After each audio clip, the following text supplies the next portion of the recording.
السلام علیکم ورحمۃ اللہ وبرکاتہ۔ بسم اللہ الرحمن الرحیم، الحمد للہ رب العالمین وبہ نستعین والصلاة والسلام علی رسولہ الامین نبینا محمد وعلی آلہ واصحابہ اجمعین ومن تبعهم بإحسان إلی یوم الدین، اما بعد۔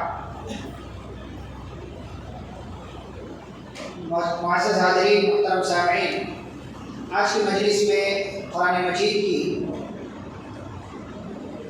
ایک ترتیب کے اعتبار سے جو ہم چل رہے ہیں تو پارہ نمبر 30 یعنی آخری پارہ، اس کے تعلق سے مختلف باتیں آج آپ کی خدمت میں پیش کرنا ہے۔ اس سورہ کے اندر، اس پارے کے اندر تقریباً 37 صورتیں ہیں، 37 تقریباً صورتیں ہیں، اور سب سے پہلی سورہ ہے سورۃ النبا۔ نبا کا مطلب خبر، نبأ کا مطلب ہوتا ہے خبر۔ اللہ تعالیٰ نے قیامت کے تعلق سے اس سورہ میں ذکر کیا ہے، فرمایا عما یتساءلون عن النبأ العظیم۔ یہ کس چیز کے بارے میں یہ آپس میں دوسرے سے سوال کرتے ہیں؟ ایک بڑی خبر کے بارے میں جس میں لوگ اختلاف کرتے ہیں۔ کوئی کہتا ہے کہ مرنے کے بعد دوبارہ اٹھایا جائے گا، کوئی کہتا ہے کہ نہیں اٹھایا جائے گا، لیکن سب کا یہ ماننا ہے کہ مرنا ہے، لیکن مرنے کے بعد کی زندگی میں لوگ اختلاف کرتے ہیں۔ تو اللہ کہتے ہیں کلا سیعلمون، بہت جلدی ان کو معلوم پڑ جائے گا کہ حقیقت کیا ہے، سچائی کیا ہے، آخرت کا کوئی میدان ہے کہ نہیں ہے، وہاں جانا ہے کہ نہیں جانا، حساب کتاب ہے کہ نہیں، یہ ساری چیزیں ان کو بہت جلد معلوم ہو جائیں۔ اور انہیں معلوم، یہ ایمان کیوں نہیں رکھتے؟ اللہ نے فرمایا الم نجعل الارض مہادا، کیا ہم نے زمین کو بچھونا نہیں بنایا؟ کیا ہم نے پہاڑ کو زمین کے لیے تاکہ زمین میں لرزش نہ ہو نہیں پیدا کیا؟ کیا ہم نے آسمان کو چھت کے طور پر نہیں بنایا؟ کیا ہم نے رات اور دن کا سسٹم نہیں بنایا کہ آرام کرو اور کماؤ؟ یہ ساری نعمتیں اللہ تعالیٰ نے ذکر کی ہیں، اور نعمتیں ذکر کر کے کیا فرمایا؟ ان یوم الفصل کان میقاتا، کہ فیصلے کا جو دن ہے اس کا دن مقرر ہے، فکس ہے وہ، اور وہ دن جب آئے گا تو حالات بگڑ جائیں گے۔ یوم ینفخ فی الصور، سور میں پھونک مارا جائے گا، فتأتون افواجا، تو تم لوگ فوج کی شکل میں آؤ گے، آسمان کے دروازوں کو کھول دیا جائے گا، پہاڑوں کو چلایا جائے گا۔ پھر جہنم کا تذکرہ کیا اللہ نے، اور پھر جنت کا تذکرہ کیا، اور اخیر میں پھر سے ایک جہنمیوں کا تذکرہ کیا، اور کیا کہا کہ جہنمی جب قیامت کے دن اپنا نام اعمال اپنے ہاتھ میں دیکھے گا، پائے گا، افسوس کرے گا، کہے گا یا لیتنی کنت ترابا، اے کاش کہ میں مٹی ہو جاتا، اے کاش کہ میں مٹی ہو جاتا، یعنی پھر سے مر جاتا، دوبارہ مر جاتا، یا اے کاش کی مطلب مجھے میرا نام اعمال نہ دیا جاتا۔ یا اس کا یہ مطلب ہے کہ احادیث کے اندر یہ بات موجود ہے کہ اللہ تعالیٰ جب جانوروں کے درمیان فیصلہ کر دے گا تو جانوروں سے کہہ دے گا کونی ترابا، تم سب کے سب مٹی ہو جاؤ۔ جانوروں کو فیصلے کے بعد کیا کر دے گا؟ اللہ تعالیٰ مٹی بنا دے گا۔ تو جب مجرمین جانوروں کو دیکھیں گے کہ یہ تو مٹی بن گئے تو کہیں گے یا لیتنی کنت ترابا، اے کاش کہ میں بھی مٹی ہو جاتا جیسے یہ جانور ہو گئے، تو میرا بھی انجام جو ہے یہیں پر مکمل ہو جاتا، میں ختم ہو جاتا اور مجھے جہنم کے اندر نہ جانا پڑتا، جہنم کا عذاب برداشت نہ کرنا پڑتا۔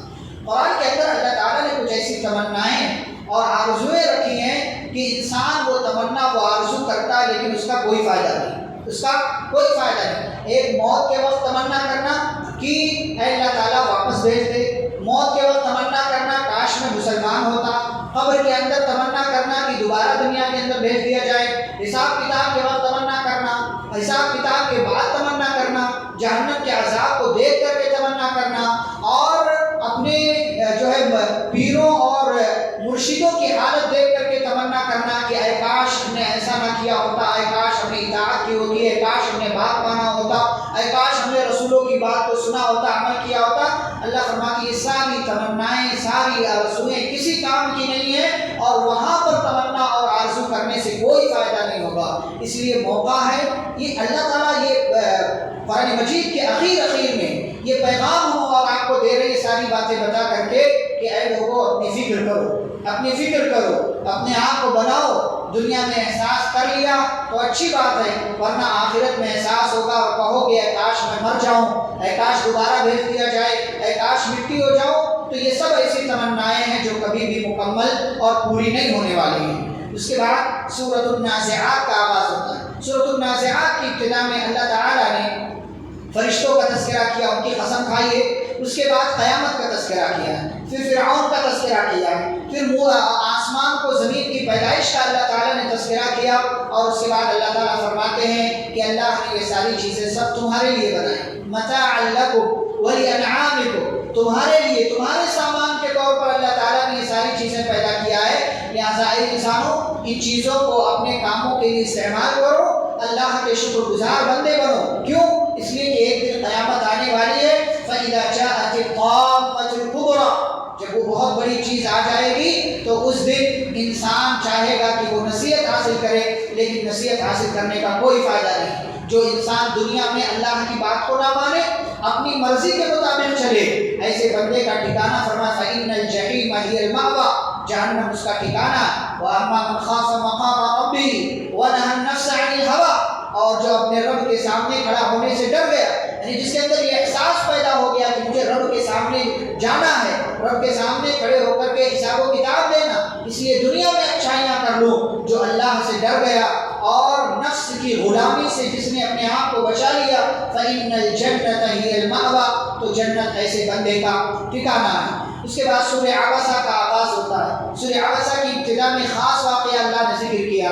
عبداللہ ابن مکتوم رضی اللہ تعالی عنہ صحابی ہیں، نابینا صحابی ہیں، ایک مرتبہ رسول اکرم صلی اللہ علیہ وسلم کی خدمت میں حاضر ہوئے اور آپ سے بات کرنا چاہا انہوں نے، لیکن نبی صلی اللہ علیہ وسلم چونکہ دوسرے کفار قریش سے، بڑے بڑے سرداروں سے بات چیت میں مشغول تھے، اس لیے آپ نے بظاہر کوئی توجہ نہیں دی۔ اللہ تعالیٰ کو نبی صلی اللہ علیہ وسلم کی یہ بات اچھی نہیں لگی۔ اللہ نے کہا عبس وتولی ان جاءہ الاعمى وما يدريك لعله يزكى او يذكر فتنفعه الذکرى، ان سرداروں، ان کافروں کی وجہ سے آپ نے اللہ کے ایک نیک بندے کو اگنور کر دیا، نظر انداز کر دیا۔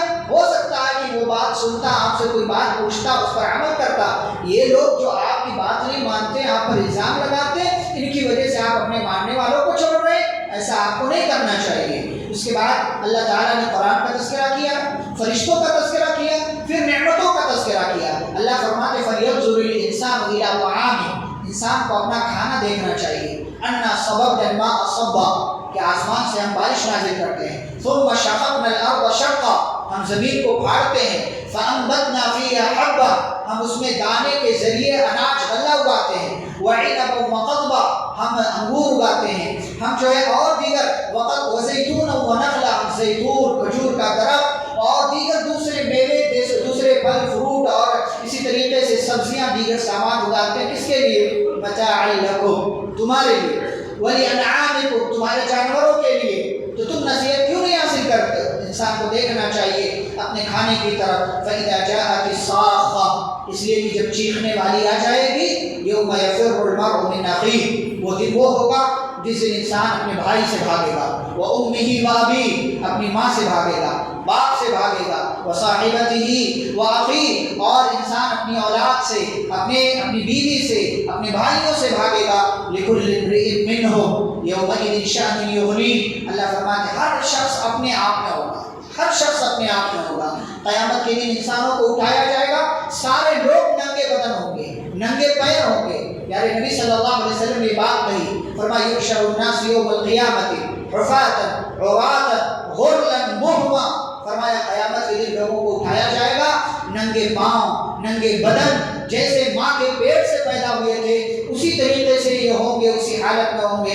اما عائشہ رضی اللہ عنہا نے فرمایا الناس الرجال والنساء ينظرون بعضهم الى بعض یا رسول اللہ، فرمایا سارے لوگ بغیر لباس کے ہوں گے، کوئی مرد بھی ہوں گے، عورتیں بھی ہوں گی، اللہ کے رسول تب تو سب ایک دوسرے کو دیکھیں گے۔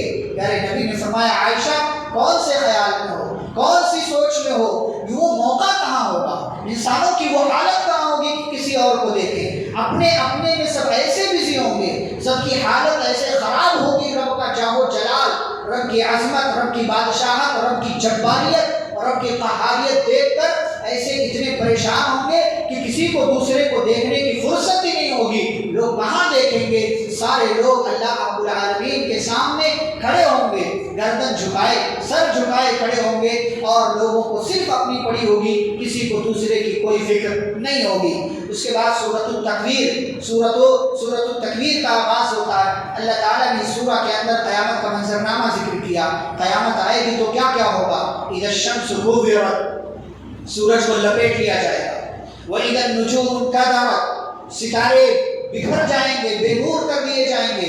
وَإِذَا الْجِبَالُ سُيِّرَتْ، پہاڑوں کو چلایا جائے گا۔ وَإِذَا الْعِشَارُ عُطِّلَتْ، 10 ماہ کی حاملہ اونٹنی اپنا حمل ثابت کر دے گی۔ وَإِذَا الْوُحُوشُ حُشِرَتْ، جانوروں کو، وحشی جانوروں کو، درندوں کو جمع کیا جائے گا۔ وَإِذَا الْبِحَارُ سُجِّرَتْ، سمندر کو بھڑکایا جائے گا۔ وَإِذَا النُّفُوسُ زُوِّجَتْ، سارے انسانوں کو، سارے نفوس کو جمع کیا جائے گا۔ وَإِذَا الْمَوْءُودَةُ سُئِلَتْ، زندہ دفن کی گئی لڑکی سے پوچھا جائے گا بِأَيِّ ذَنبٍ قُتِلَتْ، کس جرم میں اس کو قتل کیا گیا۔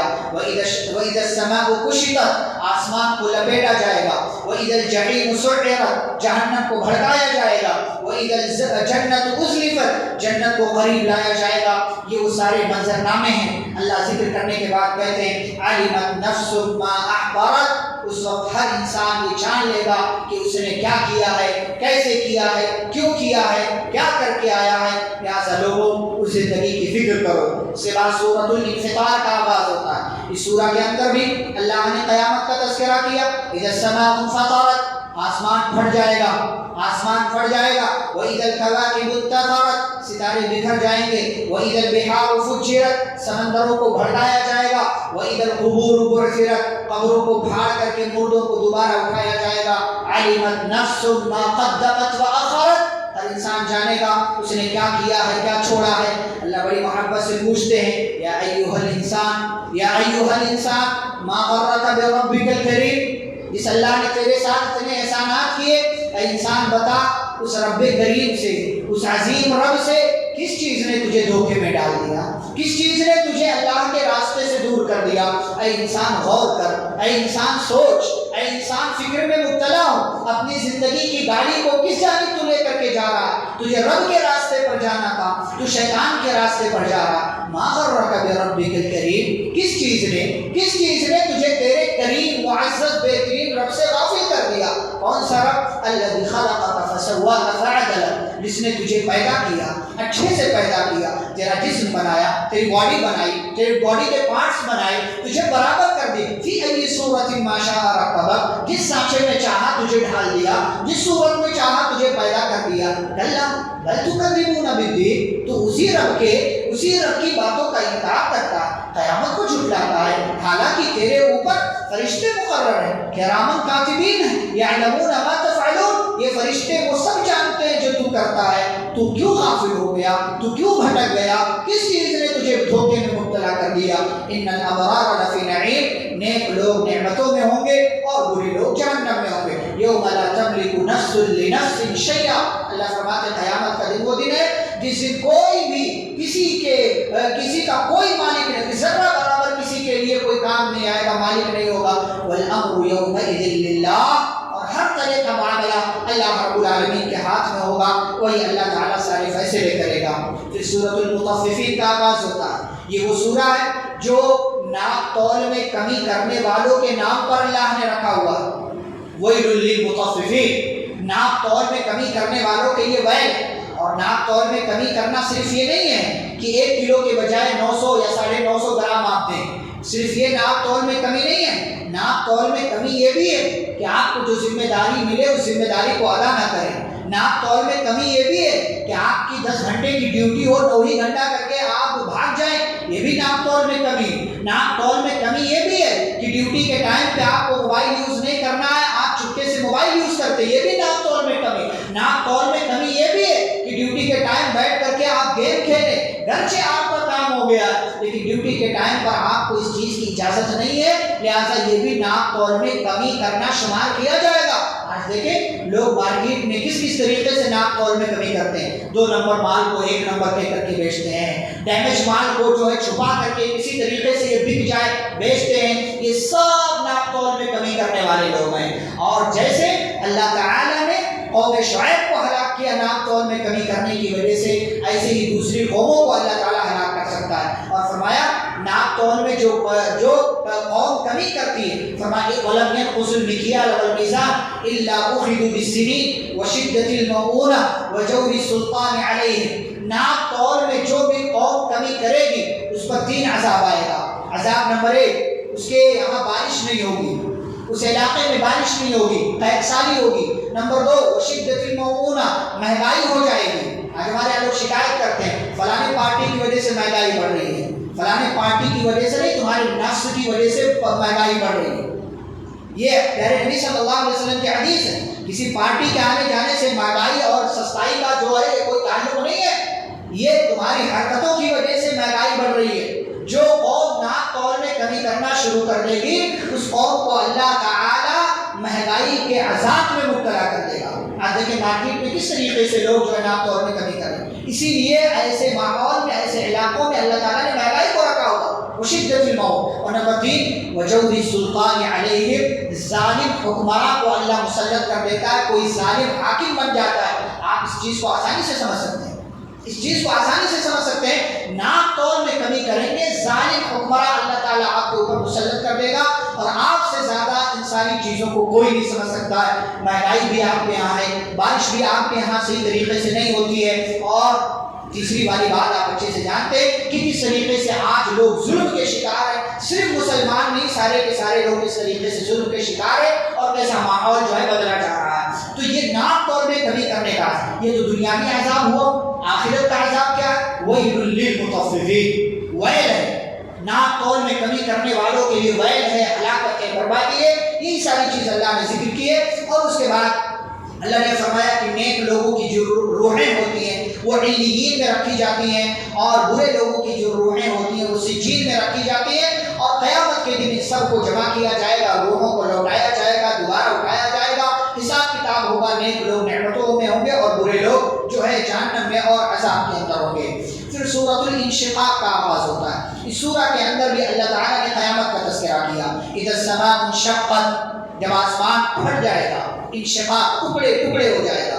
اذا السماء انشقت واذنت لربها وحقت، اور اللہ تعالیٰ کی طرف سے اس کو جو اجازت ہوگی وہ کام کرے گا آسمان۔ اس کے بعد فرمایا وَإِذَا الْأَرْضُ مُدَّتْ، زمین کو پھیلا دیا جائے گا۔ وَأَلْقَتْ مَا فِيهَا وَتَخَلَّتْ، زمین کے اندر جو کچھ ہے وہ زمین اپنے اندر سے نکال کر باہر کر دے گی۔ وَأَذِنَتْ لِرَبِّهَا وَحُقَّتْ، اور جیسا اس کو اس کے رب کی جانب سے اجازت ملے گی ویسا وہ کام کرے گی۔ پھر اللہ کہتے ہیں یا ایھا الانسان انک کادح الی ربک کدحا فملاقیہ، اے انسان تو جو چاہے کر لے، جو چاہے کر لے، تجھے ایک نہ ایک دن اپنے رب سے ملاقات کرنی ہے، وہاں تجھے حساب کتاب دینا ہے، جس کا نام اعمال داہنے ہاتھ میں، فسوف یحاسب حسابا یسیرا، تو سمجھ لو اس کے ساتھ اللہ نے سختی والا حساب و کتاب نہیں کیا، آسانی کے ساتھ اس کو چھوڑ دیا گیا ہے۔ اس لیے کہ نبی صلی اللہ علیہ وسلم فرماتے ہیں من نوقش عذب، کہ جس کا اللہ سختی سے حساب لے گا اس کو ضرور عذاب ہو جائے گا۔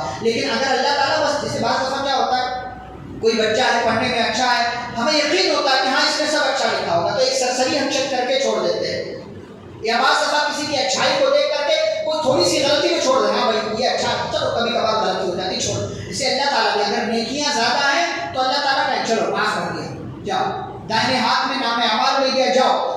گویا کہ اللہ تعالیٰ نے اس کا کچھ حساب نہیں لیا، لیکن جس کا اللہ تعالیٰ حساب لینے بیٹھ جائے گا صحیح طریقے سے عذبا، تو ایسے بندے کو اللہ تعالیٰ ضرور عذاب میں مبتلا کرے گا اور اس کو جہنم میں ڈالے گا، وہ سزا پائے گا، تو پھر اس کے بعد وہ جنت کے اندر، اگر ایمان والا توحید والا تو دوبارہ جنت کے اندر وہ آ جائے گا۔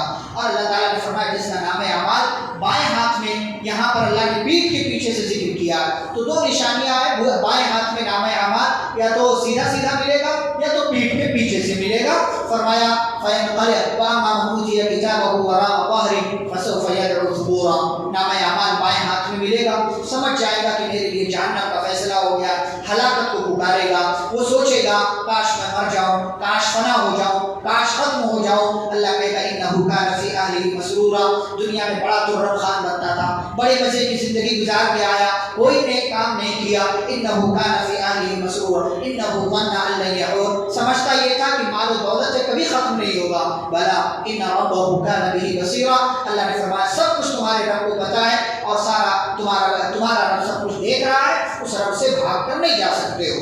پھر سورۃ البروج کا اللہ نے ذکر کیا، والسماء ذات البروج، اللہ نے فرمایا آسمان میں برج ہیں، زینے ہیں، سیڑھیاں ہیں، انسان چڑھتا جاتا، فرشتے چڑھ کر کے جاتے ہیں اور جیسا اس کے لیے مناسب کرتے ہیں۔ اس سورہ میں ایک واقعہ اللہ نے ذکر کیا ہے اصحاب الاخدود کا، قتل اصحاب الاخدود۔ آپ اگر ایمان والے ہیں تو ایمان کی قیمت آپ کو چکانی پڑے گی دنیا میں، یعنی آپ کی آزمائش ہوگی، آپ کا امتحان ہوگا، اللہ تعالیٰ آپ کو آزمائے گا، مختلف طریقوں سے آزمائے گا۔ خندق والوں کو قتل کر دیا گیا، کس جرم میں؟ کیونکہ وہ صرف اور صرف اللہ پر ایمان لائے تھے، اس جرم میں انہیں مار دیا گیا۔ یہ کس زمانے کا واقعہ ہے؟ مختلف مفسرین نے مختلف واقعات بیان کیے، لیکن ایک واقعہ جو صحیح مسلم کے اندر موجود ہے وہ واقعہ یہ ہے کہ پرانے زمانے میں ایک بادشاہ تھا، اس بادشاہ کے پاس ایک کاہن تھا۔ نبی صلی اللہ علیہ وسلم کی پیدائش سے 40-50 سال پہلے کی بات ہے۔ اس زمانے میں ایک بادشاہ تھا، اس کے پاس ایک کاہن تھا نجومی۔ تو وہ جب بوڑھا ہو گیا اور اس کو یہ لگا کہ میں مر جاؤں گا، تو اس نے بادشاہ سے کہا کہ مجھے کوئی لڑکا دے دو تاکہ میں اس لڑکے کو اپنا یہ علم سکھا دوں اور یہ علم باقی رہے، پھر وہ اور لوگوں کو سکھا دے گا۔ ایک بچے کو لے آیا گیا اور کاہن کے پاس بٹھا دیا گیا۔ اب کاہن کے پاس جب بٹھایا گیا تو اس نے علم حاصل کرنا، اس سے جو کچھ علم حاصل کرنا تھا شروع کر دیا۔ یہ بچے کا گھر جہاں تھا راستے میں آتا تھا تو راستے میں ایک راہب بھی اس کو ملتا تھا۔ راہب یعنی اس زمانے میں عیسیٰ علیہ السلام کا ماننے والا، اور اس زمانے میں وہی دین تھا، جیسے اب نبی صلی اللہ علیہ وسلم کا دین ہے تو اس زمانے میں وہی لوگ مسلمان سمجھے جاتے تھے جو راہب تھے۔ تو وہ اچھا آدمی تھا، اللہ والا تھا، ایمان والا تھا، تو اس نے اس بچے کو اپنے پاس بھی بلانا شروع کر دیا اور اللہ کی اور جو اس زمانے میں انجیل وغیرہ تھی اس کی باتیں بتانا شروع کر دیا۔ اب کاہن کے پاس یہ بچہ لیٹ پہنچتا تھا تو کاہن پوچھتا تھا کہاں رہ گئے تھے، تو اس راہب نے کہہ رکھا تھا کہ اگر کاہن پوچھے کہاں رہ گئے تو کہہ دینا گھر والوں نے روک لیا تھا، اور اگر گھر والے پوچھے کہ اتنی دیر کیوں ہو گئی تو کہنا کہ کاہن نے روک لیا تھا۔ بہرحال یہ سلسلہ چلتا رہا اور یہ راہب کے پاس بھی اللہ کی بات سیکھتا رہا اور کاہن کے پاس وہ سارے پاکھنڈی باباؤں والی باتیں وہ سیکھتا رہا، جادوگری وغیرہ سیکھتا رہا۔ ایک دن اس کو کاہن اور راہب کے درمیان کون حق پر ہے یہ جاننے کا، پرکھنے کا موقع ملا۔ راستے سے گزر رہا تھا کہ راستے میں اس نے دیکھا کہ پورا بلاک ہے اور جو ہے لوگ کھڑے ہوئے ہیں، لوگ راستہ پار کر کے آگے نہیں جا رہے۔ پتہ چلا تو کہ ایک جو ہے کوئی سخت جو زہریلا جانور، بعض لوگوں نے سانپ لکھا ہے، بعض لوگوں نے کوئی اور درندہ لکھا ہے، اس نے راستہ روک رکھا ہے۔ تو اس کو موقع ہاتھ لگ گیا، اس نے کہا اے اللہ اگر تیرے نزدیک راہب کی بات سچی ہے تو اس جانور کو میرے ذریعے ختم کر دے، اور اے اللہ تو تمام لوگوں کے لیے اس راستے کو کھول دے، اور اگر اے اللہ تیرے نزدیک اس کاہن کا معاملہ بہتر ہے تو اے اللہ تو جو ہے جو چاہے وہ فیصلہ کر۔ چنانچہ اس نے پتھر اٹھایا اور اس جانور پر پھینکا، اللہ کے حکم سے وہ جانور مر گیا اور تمام لوگوں کے آنے جانے کا راستہ کھل گیا۔ اور پھر وہیں پر یہ بھید بھی ظاہر ہو گیا کہ یہ بچہ صرف کاہن کے پاس نہیں جاتا ہے بلکہ راہب کے پاس بھی جا کر کے علم حاصل کرتا ہے۔ تو بادشاہ ایسے نیک لوگوں کا دشمن تھا، تو اس بادشاہ نے راہب کو بلوایا اور اس کو مار دیا۔ اس راہب کو بعض لوگوں نے کہا نہیں مارا، بہرحال جو بھی بات ہو۔ اور جب اس بچے کے ذریعے یہ کرامت اللہ تعالیٰ نے ظاہر کی تو لوگ جو ہے اس کے اوپر جو ہے ایمان لانے لگے، اس کے ذریعے جو ہے اللہ کی بات کو قبول کرنے لگے، اور اللہ کے حکم سے یہ بچہ بیماروں کو ٹھیک کر دیتا تھا، اندھوں کی بینائی واپس آ جاتی تھی، بیماروں کی بیماری دور ہو جاتی تھی، اور وہ اس شرط پر علاج کرتا تھا کہ اللہ پر ایمان لے آؤ گے تو علاج کروں گا۔ لوگ ایمان لے آتے تھے۔ بادشاہ بڑا پریشان ہوا کہ یہ کون سا سر درد ہمارے درمیان آ گیا ہے۔ چنانچہ اس بادشاہ نے حکم دیا کہ بچے کو لے جاؤ اور پہاڑ سے اسے پھینک دو، یہ مر جائے، اس کا قصہ ختم ہو جائے۔ تمام لوگ اس کو، کچھ لوگ جو ہے مل کر کے پہاڑ پر لے کر کے گئے، پہاڑ پر پہنچے، اس نے اللہ تعالیٰ سے دعا کیا کہ اے اللہ اگر میں سچا ہوں تو اے اللہ ان لوگوں کو ہلاک کر دے تاکہ میں بچ جاؤں۔ پہاڑ میں لرزش پیدا ہوئی، پہاڑ ہلنے لگا، اللہ نے بچے کو بچا لیا، تمام لوگ مر گئے۔ دوبارہ یہ بچہ علاقے میں آیا، بادشاہ نے دیکھا، پھر سے وہی سارا قصہ چل رہا ہے، دوبارہ بھیجا اسے سمندر میں لے جاؤ، سمندر میں ڈال دو۔ لے گئے، اللہ تعالیٰ سے پھر سے اس نے دعا کیا، بچہ بچ گیا، سارے لوگ ڈوب گئے۔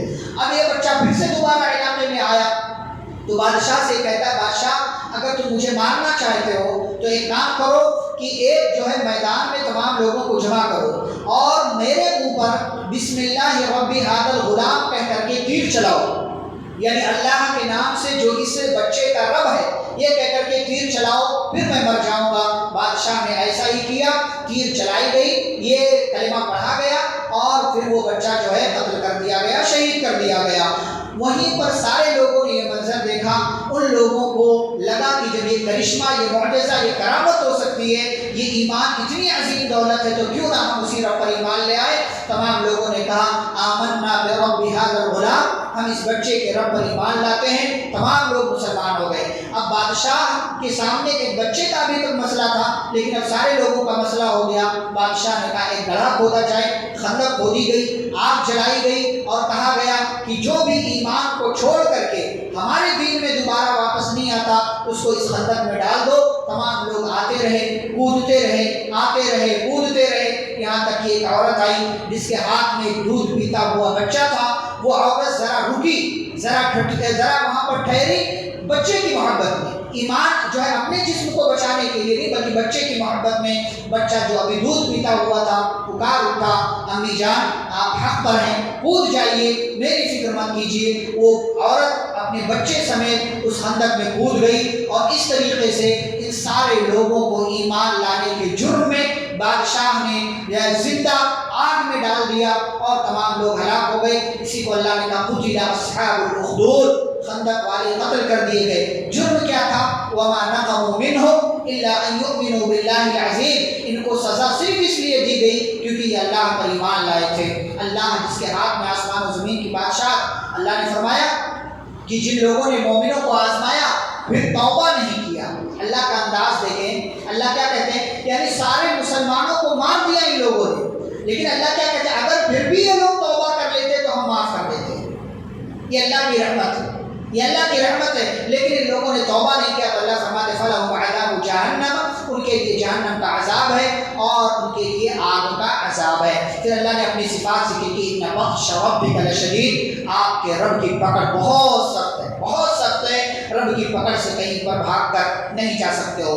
پھر سورۃ الطارق ہے، کھڑکھڑانے والی، قیامت کا تذکرہ اللہ تعالیٰ نے کیا اور قیامت کے تذکرے میں یہاں پر بھی اللہ نے انسان کو تعلیم دی ہے فَلْيَنْظُرِ الْإِنسَانُ مِمَّا خُلِقَ، انسان دیکھے کہ کس چیز سے اس کو پیدا کیا گیا، یعنی ایک حقیر سے نطفے کے ذریعے پیدا ہوا ہے، پھر بھی اتنا گھمنڈ، اتنا اکڑتا ہے اور ایسی زندگی گزارتا ہے۔ انسان خود اپنے آپ کو دیکھے کہ کس چیز سے وہ پیدا ہوا، اللہ نے یہ جو ابھارا ہے، نصیحت حاصل کرو، پیدا کس چیز سے ہوا، اتنی اکڑ، اتنا تکبر، اتنا غرور، اتنا گھمنڈ کس بات کا؟ اللہ نے فرمایا کہ اگر کوئی پھر بھی نہیں سدھرتا ہے تو آپ مہلت دیجیے، ہم بھی مہلت دیتے اور بہت جلد ہم ایسے مجرموں کو پکڑنے والے ہیں۔ پھر سورۃ الاعلیٰ ہے، مشہور سورہ آپ جانتے ہیں، سورۃ الاعلیٰ، سورۃ الغاشیہ، ان دونوں سورتوں کی بڑی فضیلت ہے۔ نبی صلی اللہ علیہ وسلم ہر خاص موقع سے اس کو پڑھا کرتے تھے، چاہے جمعہ کا دن ہو، جمعہ کی نماز میں، چاہے اسی طریقے سے عیدین کی نماز ہو، ان موقعوں سے رسول اکرم صلی اللہ علیہ وسلم ان دونوں سورتوں کو پڑھا کرتے تھے۔ اور ان دونوں سورتوں میں ایسا کیا ہے کہ نبی صلی اللہ علیہ وسلم پڑھتے تھے؟ تو اس میں بنیادی طور سے چند باتیں دونوں سورتوں میں۔ نمبر 1 اللہ کی تسبیح بیان کرنا، نمبر 2 اللہ کا ذکر کرنا، نمبر 3 اپنے آپ کو گناہوں سے پاک کرنا، نمبر 4 آخرت کی فکر کرنا، دنیا کی فکر کے بجائے آخرت کو ترجیح دینا، نمبر 5 اللہ تعالیٰ نے کہا قیامت کو یاد کرو اس لیے کہ قیامت تمہاری آخری منزل ہے، وہی دوبارہ اٹھایا جائے گا، اور ساتھ ہی ساتھ اللہ تعالیٰ نے دنیاوی چیزوں کا تذکرہ کر کے فرمایا ہے کہ انسانوں کو دیکھنا چاہیے اونٹ کیسے پیدا کیا گیا ہے، زمین کیسے بچھائی گئی ہے، آسمان کو کیسے بلند کیا گیا، پہاڑوں کو زمین میں کیسے لگایا گیا ہے، انسان دیکھتا نہیں ہے۔ فذکر، آپ نصیحت کیجئے، آپ کا کام نصیحت کرنا ہے، لست علیہم بمسیطر، آپ داروغہ نہیں ہیں، آپ داروغہ کتنی محبت سے اللہ نے، آپ دین کی بات محبت سے لوگوں تک پہنچا دو، آپ کا کام نصیحت کرنا، لست علیہم بمسیطر، آپ داروغہ نہیں ہیں، گرچہ کوئی بندہ غلط کر رہا ہو لیکن اس کو زبردستی آپ جا کر کے ہاتھ یہاں کے بجائے یہاں ہاتھ بدوائیں، اس کو جو ہے اس کے تعلق سے اور کوئی بھی اس پر عمل کیوں نہیں کرتا، اس پر عمل کیوں نہیں کرتا، یہ کیوں نہیں کرتا، آپ کا کام بتانا ہے، زبردستی کرنے سے کوئی معاملہ حل نہیں ہوتا۔ اللہ نے فرمایا لست علیہم بمسیطر، آپ داروغہ نہیں ہے، آپ نے بات بتا دیا، آپ کا کام ہو گیا، باقی کا کام اس بندے کا۔ پھر اس کے بعد سورۃ الفجر ہے، فجر کی قسم کھا کر کے اللہ رب العالمین نے انسانوں کا تذکرہ کیا، پھر انسانوں کے ساتھ ساتھ اللہ تعالیٰ نے فرعون اور قوم ثمود، قوم عاد وغیرہ کی ہلاکت و بربادی کا ذکر کیا، پھر انسان کی ایک فطرت بیان کی۔ فطرت کیا ہے؟ انسان کو جب کوئی نعمت ملتی ہے تو کہتا ہے ربی اکرمن، میرا رب میری بڑی عزت کرتا ہے، کہتا ہے میرا رب مجھ سے بڑی محبت کرتا ہے۔ لیکن جیسے ہی اللہ اس بندے کو آزمانے کے لیے روزی میں تھوڑی سی کمی کر دیتا ہے تو کہتا ہے یار میرا رب میرے ساتھ کیا کرنا چاہتا ہے، میرا رب مجھے ذلیل کر رہا، میرا رب مجھے دیکھ ہی نہیں رہا، مجھے ذلیل و رسوا کر رہا۔ یہ انسان کی فطرت اللہ نے ڈالی۔ حالانکہ ہمیں کیا چاہیے، ہر صورت حال میں ہم رب العالمین کے فیصلے پر راضی رہے اور اللہ تبارک و تعالیٰ کے فیصلے پر راضی رہ کر کے صبر اور شکر کے ساتھ زندگی گزارتے ہوئے چلے جائے۔ اللہ تعالیٰ نے یہ بھی کہا کہ یتیموں کا مال ناجائز طریقے سے جو کھاتے ہو اس کا حساب ہوگا تم سے، اس کا تم سے حساب ہوگا۔ مال سے محبت کرو لیکن مال کی محبت کے چکر میں کسی کا مال ناجائز اور حرام طریقے سے کھاؤ، یہ تمہارے لیے مناسب نہیں ہے۔ وجیء یومئذ بجہنم، قیامت کا تذکرہ کیا، جہنم کو لایا جائے گا۔ کتنے فرشتے لائیں گے؟ جہنم کو کتنے فرشتے گھسیٹ کر لائیں گے؟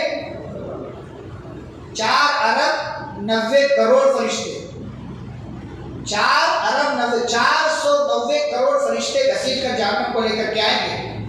یہ اللہ تعالیٰ نے یہاں تو اشارہ دیا کہ جہنم کو لایا جائے۔ حدیث میں نبی صلی اللہ علیہ وسلم نے اس کی تشریح کی ہے۔ اللہ نے فرمایا یومئذ یتذکر الانسان وانى له الذکریٰ، اس دن انسان نصیحت حاصل کرنا چاہے گا لیکن وہاں کہاں نصیحت کام آتی ہے۔ فیومئذ لا يعذب عذابه احد، اللہ نے فرمایا ہے کسی کو بلا وجہ عذاب نہیں دیا جائے گا اور کسی کو بلا وجہ نیکیاں نہیں دی جائیں گی، اور اچھے لوگوں سے کہا جائے گا اے نفس مطمئنہ ارجعی الی ربک راضیۃ مرضیہ، اپنے رب کی طرف لوٹ جا خوشی خوشی راضی ہو کر کے میرے بندوں میں داخل ہو جا، میری جنت میں داخل ہو جا۔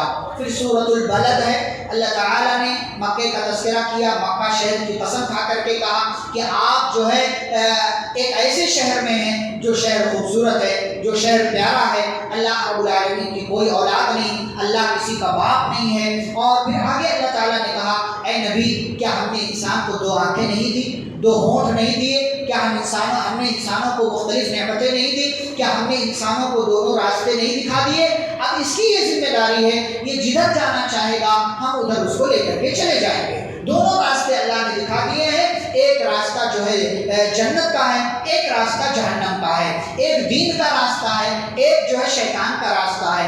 ایک راستے پر چلنے سے دنیا جیل معلوم ہوگی، دوسرے راستے پر چلنے سے دنیا جنت معلوم ہوگی، لیکن جو دراصل جیل ہے وہی آپ کو جنت لے کر کے جانے والی ہے، اور جو دراصل جنت ہے وہی آپ کو جہنم کی طرف لے کر کے جانے والی ہے۔ پیارے نبی صلی اللہ علیہ وسلم نے فرمایا الدنیا سجن المؤمن و جنت الکافر، دنیا مومن کے لیے جیل ہے، اور جیل میں کیا ہوتا ہے؟ اپنی پسند کا کچھ نہیں ملتا، جیل میں اپنی پسند کا کچھ نہیں ملتا، نہ کمرہ ملتا ہے، نہ کام ملتا ہے، نہ کھانا ملتا ہے، نہ رہنے کی جگہ ملتی ہے، نہ کچھ اور ملتا ہے، اپنی پسند کا کچھ نہیں ملتا۔ ایسے ہی مومن کے لیے دنیا ہے، مومن کے لیے دنیا ہے، اپنی پسند کا کچھ نہیں ملے گا آپ کو، یہاں پر کچھ بھی آپ کو آپ کی پسند کا نہیں ملے گا۔ اور کافر کے لیے جنت ہے، کافر جو مانگ رہا، نہیں بھی مانگ رہا تو مل رہا ہے۔ دنیا کے ٹاپ 10 مالدار اٹھا کر کے دیکھ لے، سارے کے سارے کافر ہیں، سارے کے سارے کافر ہیں۔ بڑے بڑے بلینر، بڑے بڑے جو ہے ارب پتی، اور جو اس کے اوپر جو ہے بلینوں میں کھیلنے والے جن کی روزانہ کی کمائی کروڑوں کی اربوں کی، سارے تقریباً سارے کے سارے کافر ہیں، سارے کے سارے۔ کیوں؟ وہ جنت الکافر، دنیا کافر کے لیے جنت ہے۔ اور اگر جنت سے کوئی نکل کر گیا تو وہ کہاں جائے گا؟ جنت سے کوئی نکل جائے تو کہاں جائے گا؟ وہ جہنم میں، کیونکہ یا تو صرف جنت ہے یا جہنم ہے۔ لیکن جو جیل میں ہے اس کو اپنی پسند کا وہاں کچھ نہیں مل رہا ہے، لیکن جیسے ہی جیل سے وہ چھوٹے گا ویسے ہی کہاں جائے گا؟ وہ اپنی پسند کی دنیا میں جائے گا، جہاں اس کو اس کی مرضی کا سب کچھ ملے گا۔ کوئی بندہ قیدی ہے، جیل میں ہے، جیل میں اس کو نہیں ملتا پسند کا، لیکن جیسے ہی جیل سے چھوٹ کر کے آتا ہے اس کے گھر والے اس کی امید سے زیادہ اس کا استقبال کرتے ہیں، اس کو پلاتے انتظام، اور وہ بندہ اپنی مرضی کے مطابق جیسے چاہتا ہے وہ پھر کام کرتا ہے۔ تو ایسے ہی دنیا مومن کے لیے جیل ہے، جیل میں آپ کی مرضی کا کچھ نہیں۔ آپ کو لگتا ہے میں بیمار ہوں فوراً ٹھیک ہو جاؤں، نہیں ہو سکتے آپ کو لگتا ہے یہ چیز مل جائے، اللہ تعالیٰ دے دے الگ بات ہے، لیکن صرف تمنائیں کرنے سے نہیں ملتا، کیونکہ یہ جیل ہے اور جیل میں اپنی پسند کا کچھ نہیں ملتا۔ تو اللہ تعالیٰ نے یہ ذکر کیا۔ اس کے بعد سورۃ الشمس ہے، سورج کے نام پر سورہ ہے۔ اللہ تعالیٰ نے اس سورہ میں 11 چیزوں کی قسم کھائی، سورج کی، چاند کی، آسمان کی، زمین کی، نفس کے بنانے والے کی، اور مختلف چیزوں کی قسم کھا کر کے اللہ نے کہا قد افلح من زکاہا، کامیاب ہے وہ جو اپنے آپ کو اچھا بنا لے، وقد خاب من دساہا، ناکام ہے وہ کہ جو اس نفس کو خراب کر لے، یعنی اس کی مرضی کے مطابق جو زندگی گزار لے وہ ناکام ہے۔ پھر سورۃ اللیل، رات کے نام پر اللہ نے سورہ رکھی ہے، اور رات کی قسم کھا کر کے، دن کی قسم کھا کر کے اللہ نے فرمایا انسانوں میں مختلف طرح کے لوگ ہوتے ہیں، ان سعیکم لشتیٰ، کوئی اچھے کام کے لیے کوشش کرتا ہے، کوئی برے کام کے لیے کوشش کرتا ہے، تو جس کی جیسی کوشش ہوگی اسی کے مطابق رزلٹ بھی آئے گا۔ اب کوئی اپنا وقت اللہ کو دے، صدقہ کرے، نماز پڑھے، نیکیاں کرے، اچھائیاں کرے، تو اللہ فصل یسرہ لیسرا، تو ہم جنت اس کے لیے آسان بنا دیں گے۔ لیکن جو مال میں بخیلی کرے، جو نماز کے لیے وقت نہ نکالے، جو اپنی مرضی کے مطابق زندگی گزارے، تو فرمایا دنیا ہو سکتا ہے اس کے لیے آسان ہو، لیکن آخرت کی زندگی ہم اس کے لیے مشکل بنا دیں گے، ہم اس کے لیے جہنم میں جانا آسان کر دیں گے، جہنم جو مشکلوں والی جگہ ہے۔ پھر سورۃ الضحیٰ اور سورۃ الانشراح، یہ 2 صورتیں ہیں، ان دونوں صورتوں میں رسول اکرم صلی اللہ علیہ وسلم کی سیرت کا اللہ نے تذکرہ کیا۔ اللہ نے فرمایا والضحیٰ، صبح کی قسم کھائی، چاشت کے وقت کی، رات کی قسم کھائی، اور ان دونوں چیزوں کی قسم کھا کر کے اللہ فرماتے ہیں ما ودعک ربک وما قلی، آپ کے رب نے نہ آپ کو چھوڑا ہے، نہ آپ سے بے نیاز ہوا ہے۔ زندگی میں اگر کبھی یہ لگے نا آپ کو کہ میرا رب میرے ساتھ نہیں ہے، یہ سورہ پڑھ لیا کریں، یہ سورہ پڑھ تسلی دے گی۔ یہ سورہ ما ودعک ربک وما قلی، آپ کا ایمان اگر آپ کے اپنے رب پر ہے تو وہی رب کہتا ہے کہ اے بندے جس کو تو رب مان رہا ہے نا، وہ تیرا رب تجھے کبھی نہیں چھوڑے گا، تجھے نہیں چھوڑے گا، نہ چھوڑا ہے اس نے، نہ تجھے برباد کرے گا۔ اگر تمہارا ٹارگٹ آخرت ہے، وللآخرۃ خیر لک من الاولی، آخرت تمہارے لیے بہتر ہے دنیا کی زندگی سے، اور اگر آج مشکل ہے، کل مشکل ہے، پرسوں مشکل ہے، صبر کیجیے۔ وَلَسَوْفَ يُعْطِيكَ رَبُّكَ، اگر آج زندگی میں مسئلہ ہے نا، اولاد نہیں ہے، مال نہیں ہے، مشکلات ہیں، بیماریاں ہیں، پریشانیاں ہیں، گھر نہیں ہے، پلاٹ نہیں ہے، فلیٹ نہیں، صبر کیجیے۔ وَلَسَوْفَ يُعْطِيكَ رَبُّكَ فَتَرْضَىٰ، آپ کا رب بہت جلد آپ کو اتنا دے گا کہ آپ خوش ہو جائیں گے، آپ خوش ہو جائیں۔ أَلَمْ يَجِدْكَ يَتِيمًا فَآوَىٰ، جب کبھی حالات ایسے لگے نا کہ میرے ساتھ لگتا ہے میرا رب بھلا نہیں کر رہا، یہ سورہ پڑھیں۔ اللہ کیا کہتے ہیں نبی کو، نبی پیدا ہوئے تو کیا تھے؟ یتیم تھے۔ نبی نے، اللہ نے فرمایا أَلَمْ يَجِدْكَ يَتِيمًا فَآوَىٰ، کیا آپ یتیم پیدا نہیں ہوئے تھے تو اللہ نے آپ کو پناہ دی؟ ماضی یاد کریں، کبھی اللہ نے آپ کے ساتھ کوئی احسان کیا ہوگا، کبھی کوئی مشکل ہوئی ہوگی، اللہ نے آپ کے لیے مشکل آسان کیا ہو۔ أَلَمْ يَجِدْكَ يَتِيمًا فَآوَىٰ وَوَجَدَكَ ضَالًّا فَهَدَىٰ، آپ گمراہ تھے، اللہ نے آپ کو راستہ دکھا دیا۔ گمراہ کیسے تھے؟ اس لیے کہ گمراہوں کے علاقے میں پیدا ہوئے تھے، ہر 360 بت کی عبادت کرنے والے، ننگے طواف کرنے والے، غیر اللہ کے نام کی نظر و نیاز مانگنے والے، جانوروں کو غیر اللہ کے نام پر، یہ سارا ماحول چل رہا تھا مکہ کے اندر، تو نبی گمراہی والے علاقے میں پیدا ہوئے تھے۔ اللہ نے کہا آپ کو اس نے گمراہ پایا تھا، ہدایت دے دی، آپ کو اس نے محتاج پایا تھا، آپ کو بے نیاز کر دیا، لہٰذا فَأَمَّا الْيَتِيمَ فَلَا تَقْهَرْ، جیسے اللہ نے آپ کے ساتھ احسان کیا ہے ایسے ہی آپ اللہ کے بندوں کے ساتھ احسان کریں۔ فَأَمَّا الْيَتِيمَ فَلَا تَقْهَرْ، یتیموں کو ڈانٹے نہیں، یتیموں کا خیال رکھیں۔ ایک صحابی آئے، کہنے لگے اے اللہ کے رسول صلی اللہ علیہ وسلم میرا دل بڑا سخت ہو گیا ہے، کیا کروں کہ یہ دل نرم ہو جائے؟ آپ صلی اللہ علیہ وسلم نے فرمایا بھوکوں کو کھانا کھلاؤ، وَامْسَحْ رَأْسَ الْيَتِيمِ، اور مسکین کے سر پر ہاتھ پھیرو، مطلب یہ ہے کسی یتیم کی کفالت کر لو، کسی یتیم کا خرچہ اٹھا لو، کسی یتیم کو پڑھا دو، کسی یتیم کے اسکول کی فیس بھر دو، اس سے اللہ تعالیٰ تمہارا دل نرم کر دے گا۔ فرمایا یتیم کو نہ ڈانٹو، وَأَمَّا السَّائِلَ فَلَا تَنْهَرْ، اللہ کے نام پر کوئی مانگ رہا ہے اس کی مانگ کو پوری کر دو، اس کو ڈانٹو نہیں، جھڑکو نہیں۔ وَأَمَّا بِنِعْمَةِ رَبِّكَ فَحَدِّثْ، اور آپ کے رب نے آپ کے اوپر جو احسانات کیے ہیں ان احسانات کو شمار کرو، گنو، اور اللہ تعالیٰ کا شکر ادا کرو۔ یہ تعلیم دی اللہ نے۔ پھر دوسری سورۃ الانشراح، اللہ فرماتا ہے أَلَمْ نَشْرَحْ لَكَ صَدْرَكَ، کیا ہم نے آپ کے سینے کو آپ کے لیے نہیں کھول دیا کہ آپ نے پورے علاقے والوں کے سامنے آپ ڈٹے رہے، جمے رہے، آپ نے اللہ کی بات بیان کر دی۔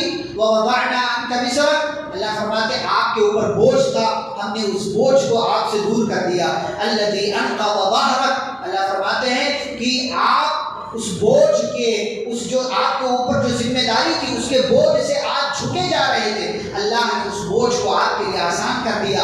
وَرَفَعْنَا لَكَ ذِكْرَكَ، اور آپ نے اس بوجھ کی ذمہ داری اٹھائی تو اس کی وجہ سے اللہ نے آپ کا ذکر پوری کائنات میں بلند کر دیا۔ دنیا محمد صلی اللہ علیہ وسلم سے کی عزت کرتی ہے، ان کا نام احترام سے لیتی ہے، اور اتنا مقام اللہ تعالیٰ نے بلند کیا کہ ایک کرسچن، ایک جو ہے عیسائی مورخ کتاب لکھتا ہے دا 100 کے نام سے، 100 عظیم آدمی عیسائی ہے، کرسچن ہے، اس کے باوجود یہ کتاب جب لکھتا ہے تو اس کتاب میں سب سے پہلے نمبر پر محمد رسول اللہ صلی اللہ علیہ وسلم کا نام لکھتا ہے۔ وہ اپنی کتاب میں لکھتا ہے کہ مجھے پتا ہے کہ مجھ سے لوگ سوال کریں گے، عیسائی ہو، کرسچن ہو، لیکن جو ہے آخری نبی کا محمد کا نام پہلے نمبر پر لکھا ہوا ہے صلی اللہ علیہ وسلم۔ اس نے اپنی کتاب میں لکھا کہ میں اس کا جواب اس طریقے سے دوں گا کہ میں نے سارے بڑے بڑے لوگوں کی تاریخ پڑھی، سیرت پڑھی، بایوگرافی پڑھی ہے، ان کی زندگیوں کا مطالعہ کیا ہے، لیکن گھر باہر اندر یہاں وہاں دنیا کے ہر محاذ پر، ہر میدان میں نے محمد الرسول اللہ صلی اللہ علیہ وسلم سے زیادہ کامیاب انسان کسی اور کو نہیں پایا۔ اس لیے میں نے چاہتے ہوئے نہ چاہتے جیسے بھی میں نے محمد الرسول اللہ صلی اللہ علیہ وسلم کا نام پہلے نمبر پر رکھا ہوا ہے۔ یہ اللہ تعالیٰ کی طرف وَرَفَعْنَا لَكَ ذِكْرَكَ، اللہ نے نبی صلی اللہ علیہ وسلم کا مقام بلند کر دیا۔ کوئی گستاخی کرتا ہے نبی کے تعلق سے، گستاخی ایک کرتا ہے، ایک علاقے والے کرتے ہیں، لیکن ان کی وجہ سے، اس عمل کی وجہ سے اللہ نبی کی شان کو ایسے بڑھاتا ہے کہ اس ایک واقعے کی وجہ سے کئی لوگ نبی کی سیرت پڑھتے ہیں اور ان میں سے کئی ایک لوگ مسلمان بھی ہو جاتے ہیں۔ یہ اللہ رب العالمین کی طرف سے انتظام کہ اللہ تعالیٰ نے نبی کی شان کو بلند کر دیا، اور یہیں پر وہ آیت رکھی، فرمایا فَإِنَّ مَعَ الْعُسْرِ يُسْرًا، إِنَّ مَعَ الْعُسْرِ يُسْرًا، مشکل کے ساتھ، مشکل کے بعد آسانی نہیں ہے، مشکل کے ساتھ آسانی ہے۔ اور میں نے ساتھ اور بعد کا فرق آپ کو بتایا کہ بعد بہت پیچھے ہو سکتا ہے مشکل کے بعد جو آسانی کی بات آپ کرتے ہیں وہ بہت لمبا، 20 سال 25 سال 30 سال کے بعد وہ آسانی ہو، لیکن جب ساتھ تو مطلب میرے ساتھ کوئی ہے، یعنی مشکل کے ساتھ آسانی ہے، آج مشکل ہے کل مشکل ہے پرسوں، لیکن ساتھ میں آسانی بھی چل رہی ہے، آج نہیں تو کل یہ مشکل ضرور ختم ہوگی۔ اور اللہ نے تاکید کے ساتھ کہا ان مع العسر یسرا، بے شک مشکل کے ساتھ آسانی ہے، مشکلات سے گھبرائیں نہیں۔ شاعر کہتا ہے چلا جاتا ہوں ہنستا کھیلتا موج حوادث سے، اگر آسانیاں ہوں زندگی دشوار ہو جائے۔ آپ کی زندگی اگر آسانی، زندگی کا مزہ کب ہے جب زندگی میں تھوڑی پریشانی ہو، تھوڑی مشکلات ہو، ورنہ اگر آسانیاں تو بعض دفعہ انسان آسانی والی زندگی سے بھی پریشان ہو جاتا ہے۔ ایک اور شاعر کہتا ہے چلا جاتا ہوں مصائب میں الجھ کر مسکرانا میری فطرت ہے، مجھے ناکامیوں پر اشک برسانا نہیں آتا۔ زندگی نام ہی اسی کا ہے، آپ کرتے جائیں، آج مشکل ہے کل آسانی ہوگی، آج آسانی ہو سکتا ہے کل مشکل ہو جائے، تو ان دونوں کا چولی دامن کا ساتھ ہے۔ ہمارا کام کیا ہے؟ ہم اللہ پر ایمان رکھتے ہوئے اور زندگی کے اعتبار سے دین کو مقدم رکھتے ہوئے اپنا کام کرتے جائیں، ہمارے لیے دنیا بھی آسان ہوگی، ہمارے لیے آخرت بھی آسان ہوگی۔ اس کے بعد سورۃ التین ہے، اللہ تعالیٰ نے انجیر کی، زیتون کی اور طور پہاڑ کی اور اسی طریقے سے مکہ شہر کی قسم کھا کر کے کہا ہم نے انسان کو بہترین سانچے میں پیدا کیا۔ انسان کو اللہ نے سب سے خوبصورت بنایا، لیکن یہ انسان کیا کرتا ہے؟ ایمان نہیں لاتا ہے، تو ایمان نہ لانے کی وجہ سے اللہ تعالیٰ اس کو بالکل کھائی میں گرا دیتا ہے۔ ہاں جو ایمان لے آیا، جس نے نیک عمل کر لیا، تو اس کی زندگی جو ہے بہترین زندگی ہے۔ پھر سورۃ العلق ہے، سورۃ العلق اس کی ابتدائی 5 آیتیں سب سے پہلی وحی کے طور پر آپ صلی اللہ علیہ وسلم کے اوپر نازل ہوئی۔ اس میں علم کی بات کی اللہ نے، سیکھنے کی بات کی، سکھانے کی بات کی۔ اللہ کے نام سے پڑھو جس نے پیدا کیا، اس رب کے نام سے پڑھو جو رب بڑا کریم ہے جس نے سکھایا ہے، تو سیکھنے والے کی بھی اہمیت ہے، سکھانے والے کی اہمیت ہے، اور جو سکھایا جا رہا ہے اس کی اہمیت ہے۔ اسی لیے بعض صحابہ کہا کرتے تھے کن عالما او متعلما او معلما، کہ یا تو عالم بن جاؤ، یا تو سیکھنے والے بن جاؤ، یا تو سکھانے والے بن جاؤ، یا سننے والے بن جاؤ۔ اگر یہ سب نہیں کر سکتے تو سب کی خدمت کرنے والے بن جاؤ، لیکن علم سے بہرحال جڑے رہو، علم سے بہرحال جڑے رہو۔ کئی کئی علماء کو پانی پلا دیا، کئی طلباء کے لیے پانی کا انتظام کر دیا، کئی اسٹوڈنٹس کے لیے کوئی آسانیاں کر دی، کئی علم سیکھنے والوں کے لیے جو ہے کچھ اور چیز کا انتظام آپ نے کر دیا،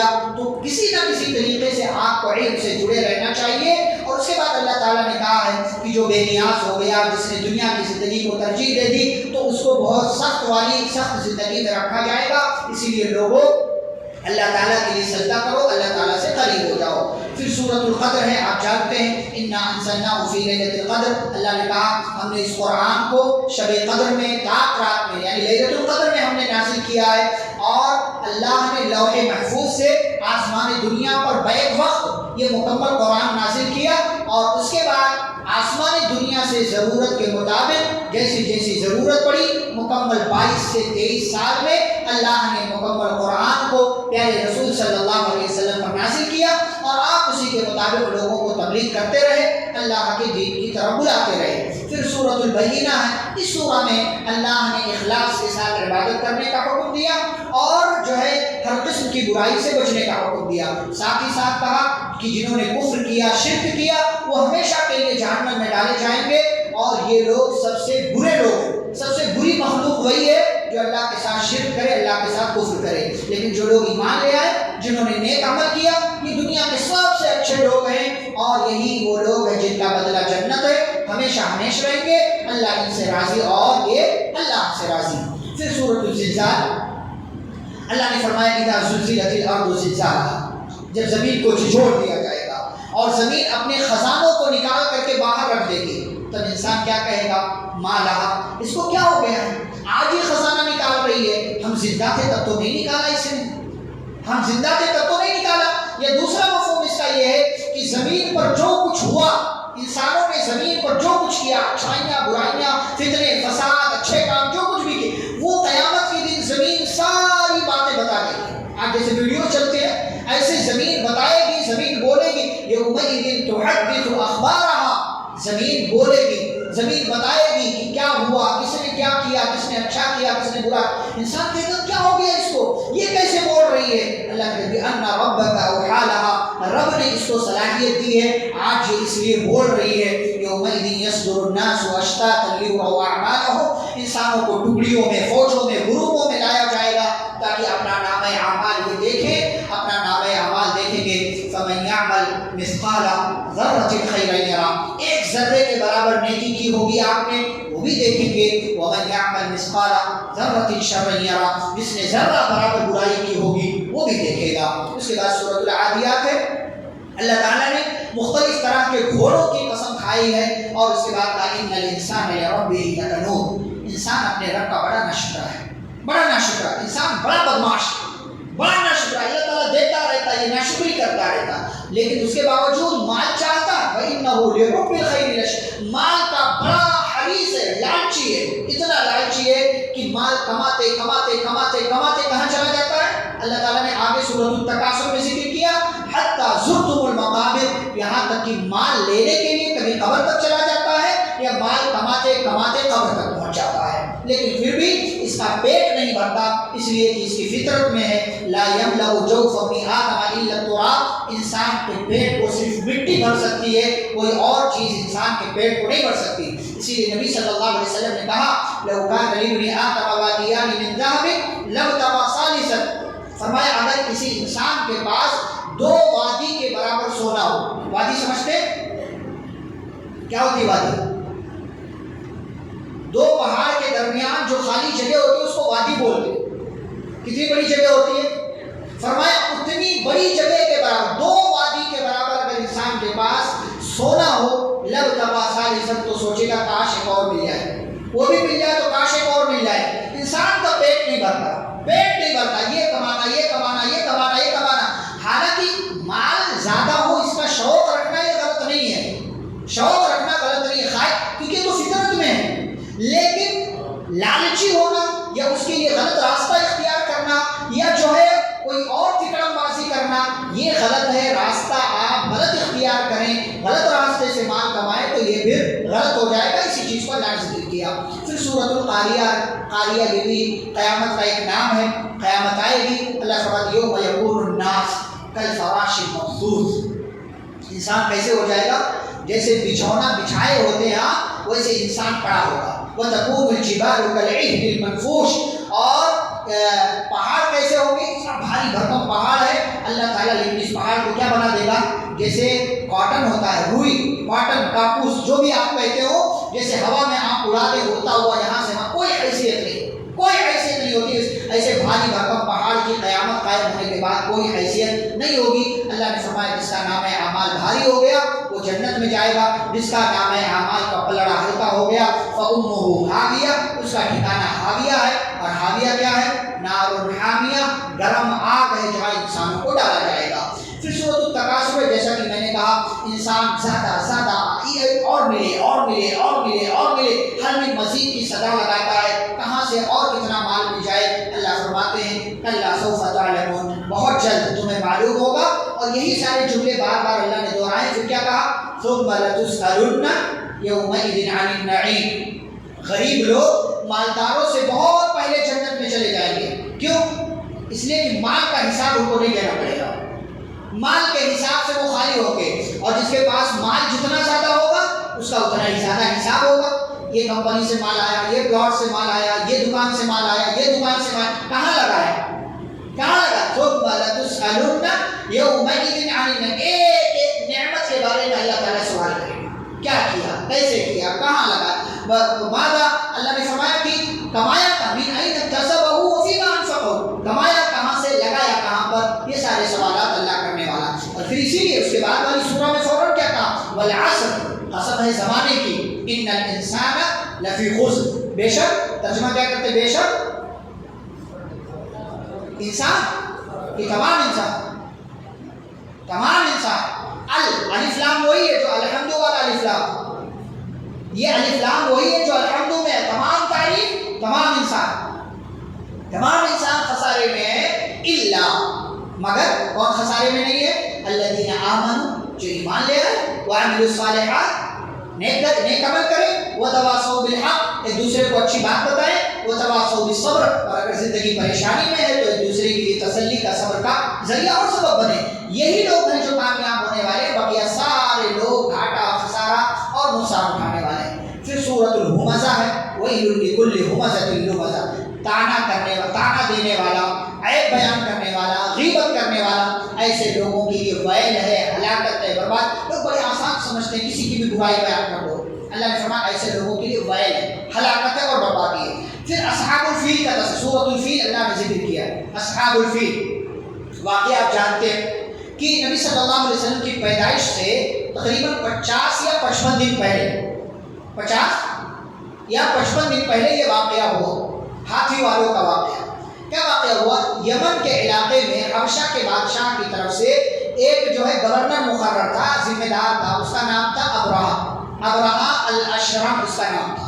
اس نے جب دیکھا کہ لوگ مکہ میں جاتے ہیں، خانہ کعبہ حج کرتے ہیں، طواف کرتے ہیں، سارا بڑی عقیدت ہے، بڑی محبت کرتے ہیں، تو اس نے اپنے یہاں اسی ٹائپ کا ایک گھر بنا لیا، ایک جو ہے معبد بنا لیا، عبادت کی جگہ بنا لیا. نیت کیا تھی کہ لوگ وہاں جانے کے بجائے یہاں، کیونکہ لوگ مختلف علاقوں سے جاتے تھے، حبشہ، ایران، روم، جتنے بھی علاقے تھے اس طرف سارے لوگ جاتے تھے وہاں. تو اس کو یہ چیز گوارا نہیں ہوئی، اس نے عبادت گاہ بنا لی. اب مکہ والوں کو معلوم ہوا، عرب کے لوگوں کو، قبیلوں کو معلوم ہوا، تو ہر علاقے میں ہر طرح کے لوگ ہوتے. تو ایک بندہ طیش میں آیا، غصے میں آیا، وہ گیا اور اس نے وہاں قضائے حاجت کر دی اور پوری گندگی جو پورے عبادت گاہ میں اس نے لیپا پوتی کر دیا. اب جو یہ خبر پھیل گئی، بادشاہ بڑا غصہ ہوا، پتہ کیا کہ کس نے کیا، تو پتہ چلا کہ مکہ کا ایک آدمی آیا تھا کر کے گیا، اور اس نے بڑا لشکر تیار کیا. بڑا لشکر اس نے تیار کیا، 50,000 کا لشکر اس نے تیار کیا، اور اس پوری تیاری کے ساتھ وہ آیا. ہاتھی بھی تھے، یہ خود ایک ہاتھی پر سوار ہو کر کے آیا، اور وادی محصر میں جب پہنچا تو وہاں پر ہاتھی سارے کے سارے بیٹھ گئے، سارے کے سارے ہاتھی. اور اس سے پہلے اس بادشاہ نے، ابرہہ نے، عبد المطلب جو اس وقت ذمہ دار تھے، خانہ کعبہ کی نگرانی ان کے ذمہ تھی، ان کے اونٹوں پر قبضہ کر لیا. اب لوگوں نے کہا کہ جائیے، آپ کے اونٹوں پر ابرہہ نے قبضہ کر لیا، بات چیت کیجیے. ابرہہ کے پاس گئے تو ابرہہ نے سوال کیا، کیوں آئے ہو؟ تو عبد المطلب نے کہا کہ میرا اونٹ آپ نے قبضہ کر لیا ہے، میرے اونٹوں پر، مجھے واپس کر دیجیے. اس نے کہا عجیب آدمی ہو، تمہیں پتا ہے میں خانہ کعبہ گرانے کے لیے آیا ہوں، ڈھانے کے لیے آیا ہوں، اور کہا دیکھو بھائی سیدھی بات یہ ہے کہ میں ان اونٹوں کا مالک ہوں، لہٰذا مجھے اپنے اونٹوں کی فکر ہے، اور وہ جو گھر ہے نا اس کا مالک ایک اور ہے، وہ اپنے گھر کی حفاظت کر لے گا۔ کس کا ایمان ہے؟ عبد المطلب کا ایمان، جو اس وقت ابراہیم علیہ السلام کے دین پر نہیں تھے، کفر و شرک میں تھے۔ یہ ان کا ایمان ہے کہ میں جس کا مالک ہوں میں اس کی حفاظت کروں گا، اور اس گھر کا جو مالک ہے وہ اپنے گھر کی حفاظت کر لے گا۔ اس کے بعد چلے آنے کے بعد ابراہ آگے بڑھ رہا تو ہاتھی آگے نہیں بڑھ رہا، وہی ہاتھی بیٹھ گیا، اس کو پیچھے کی طرف لے جا رہے تو پیچھے کی طرف جا رہا ہے، آگے کی طرف لا رہے تو آگے کی طرف نہیں آ رہا۔ اور اللہ تعالیٰ نے اسی دوران پرندوں کا لشکر بھیج دیا، جسے اللہ نے کیا کہا؟ ابابیل۔ ابابیل کوئی چڑیا نہیں ہوتی، ابابیل نام کی کوئی چڑیا نہیں ہے، جیسے کبوتر ہے، جیسے اور دیگر جو ہے پرندے ہیں اور یہ ساری چڑیا ہیں، ایسے ابابیل نام کی کوئی چڑیا نہیں۔ ابابیل کس کو بولتے ہیں؟ پرندوں کے جھنڈ کو ابابیل بولتے ہیں، سمجھ رہے؟ پرندوں کا جھنڈ ہو، غول ہو، ان کی جماعت ہو، اس کو ابابیل بولتے ہیں۔ تو اللہ تعالیٰ نے پرندوں کا جھنڈ بھیج دیا، ان کے دونوں پنجوں میں اور منہ میں کنکری تھی، وہ کنکری جس کے اوپر بھی گرتی وہ کھائے ہوئے بھوسے کی مانند ہو جاتا، اور یہ تقریباً ہر ایک پر نہیں گری، لیکن جس کے اوپر گری وہ الٹے پیر بھاگا، اور بھاگنے میں بھگدڑ مچی تو کئی لوگ جو ہے دوسرے لوگوں کے نیچے آ گئے، پس گئے، مر گئے، ختم ہو گئے، اور بادشاہ جو ابرہہ تھا اس کے اوپر بھی گرا، اور صنعاء یعنی یمن پہنچتے وہ ہلاک ہو گیا۔ اسی چیز کو اللہ تعالیٰ نے یہاں ذکر کیا، أَلَمْ تَرَ كَيْفَ فَعَلَ رَبُّكَ بِأَصْحَابِ الْفِيلِ۔ ایمان ایسا رکھو گے تو اللہ تعالیٰ آپ کی بھی حفاظت کرے گا۔ ایمان ویسا ہونا چاہیے جیسا اللہ تعالیٰ کو آپ کے ایمان کی ضرورت ہے۔ پھر سورہ قریش اللہ نے ذکر کیا ہے کہ مکہ والوں پر اللہ نے احسان کیا کہ مکہ والوں کے لیے اللہ نے دو تجارت کے راستے کھول رکھے تھے، ایک یمن کا علاقہ اور دوسرے جو ہے شام کا علاقہ، ایک یمن کا علاقہ اور دوسرے شام کا علاقہ۔ گرمیوں میں یہاں جاتے تھے، سردیوں میں یہاں جاتے تھے، یعنی ایک علاقہ گرم تھا تو جب مکہ میں سردی ہوتی تھی تو گرم علاقے میں چلے جاتے تھے تجارت کے لیے، اور جب مکہ میں گرمی ہوتی تھی تو سرد والے علاقے میں چلے جاتے تھے تجارت کے لیے۔ یہ ساری سہولتیں اللہ نے رکھی تھی اور ہر طرف سے روزی ان کو مل رہی تھی، لیکن انہوں نے اللہ کا شکر ادا نہیں کیا، ایمان نہیں لائے، تو اللہ تعالیٰ نے پھر بعد میں ان کو بھوک کا اور خوف کا لباس پہنا دیا۔ پہلے امن کی زندگی میں تھے، اب خوف میں رہتے تھے کہیں کوئی حملہ نہ کر دے۔ پہلے مال مل رہا تھا، روزی مل رہی تھی، لیکن پھر اللہ تعالیٰ نے ان کو بھوکا رکھ دیا اور یہ کھانے پینے کے محتاج ہو گئے۔ سورۃ الماعون اللہ نے ذکر کیا، سورہ میں دو بات۔ ایک بات کیا ہے؟ اللہ تعالیٰ نے کہا نمازیوں کے لیے وعید ہے۔ کون سے نمازیوں کے لیے؟ الذین هم عن صلاتهم ساہون، جو مرضی کی نماز پڑھتے ہیں، جو مرضی کی نماز پڑھتے ہیں، ایسے نمازیوں کے لیے وعید ہے، ہلاکت ہے، بربادی ہے، ایسے نمازیوں کے۔ تو اپنی اپنی نمازیں چیک کریں کہ آپ کیسے نماز، آپ اپنے حساب سے لوگ نماز پڑھتے ہیں، اذان ہوگی ٹھیک ہے بعد میں پڑھ لیں گے، ابھی یہ کام ہے، ابھی وہ کام ہے، ابھی یہ کر رہے ہیں، بعد میں پڑھ لیں گے۔ مرضی کی نماز پڑھو گے تو وعید ہے، ہلاکت ہے، برباد ہے۔ اور دوسری چیز، اگر کوئی انسان چھوٹی موٹی چیزیں آپ کے گھر مانگنے کے لیے آ جائے نا تو اس کو منع نہ کیا کرے۔ اللہ نے فرمایا وَيَمْنَعُونَ الْمَعْرُوفَ، معروف کس کو کہتے ہیں؟ چھوٹی چیز۔ کوئی آپ کے گھر موم بتی مانگنے کے لیے آ گیا، کوئی ماچس کی تیلی مانگنے کے لیے آ گیا، کوئی آپ کے گھر سے ایک گلاس پانی مانگنے کے لیے آ گیا، کوئی آپ کے گھر سے جو ہے چائے بنانے کے لیے تھوڑی سی شکر مانگنے کے لیے، ان سب چیزوں کو معروف کہا جاتا ہے۔ یعنی ضرورت کی، روزانہ کی، ڈیلی یوز کی جو چیزیں ہوتی ہیں نا وہ مانگنے کے لیے اگر کوئی آ جائے تو اللہ نے کہا منع مت کرو، منع کرو گے تو تمہارے لیے بھی وعید ہے، ہلاکت ہے، بربادی ہے۔ پھر سورۃ الکوثر کا اللہ نے ذکر کیا۔ کوثر یہ حوض کوثر کے نام پر پیارے نبی صلی اللہ علیہ وسلم کو ملنے والا ایک بہت بڑا جو ہے آپ اس کو معجزہ بھی کہہ سکتے ہیں یا ایک جو ہے چیز کہہ سکتے ہیں، نبی صلی اللہ علیہ وسلم کو ملے گی اور اللہ تعالیٰ پیارے رسول صلی اللہ علیہ وسلم کو نوازے گا، اور نبی صلی اللہ علیہ وسلم اپنی امت کے لوگوں کو، ایمان والوں کو اس حوض کوثر سے جام پلائیں گے۔ پانی ایسا ہوگا ایک مرتبہ انسان پی لے دوبارہ پیاس نہیں لگے گی، دوبارہ پیاس نہیں لگے گی۔ رسول اکرم صلی اللہ علیہ وسلم اپنے ہاتھوں سے اپنی امت کے افراد کو یہ جام پلائیں گے۔ اللہ تعالیٰ سے دعا کریں اللہ ہم سبھی کو نبی کریم صلی اللہ علیہ وسلم کے ہاتھوں سے حوض کوثر کا جام پلائے اور ہمیں اللہ تعالیٰ جنت میں داخلہ نصیب فرمائے۔ پھر سورۃ الکافرون اللہ نے ذکر کیا ہے۔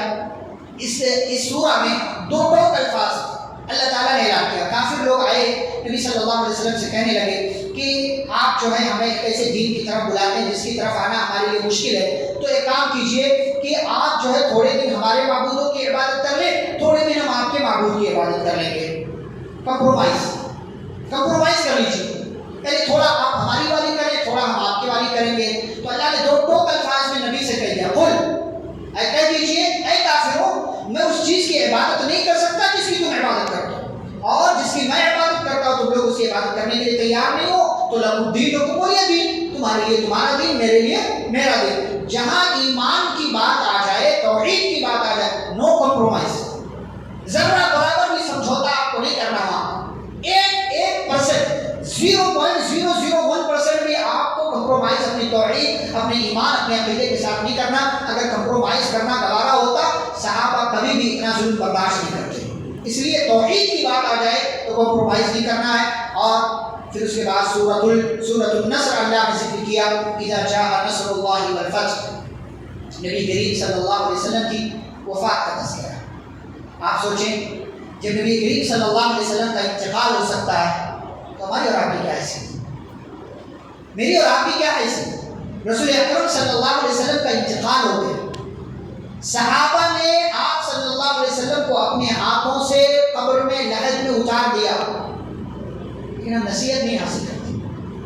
اذا جاء نصر اللہ والفتح، اللہ نے فرمایا جب مدد آ جائے، فتح مل جائے، کامیابی مل جائے، اور آپ لوگوں کو دیکھیں کہ لوگ جو دین میں داخل ہو رہے ہیں، تو آپ کیا کام کیجیے؟ فسبح بحمد ربک واستغفر، آپ اپنے رب کی تسبیح بیان کیجیے، استغفار کیجیے۔ ہمارے یہاں لوگ کیا کرتے ہیں پتہ ہے؟ اگر بڑھاپے میں کوئی انسان نیکیاں کرنے لگے اس کو چڑھاتے ہیں،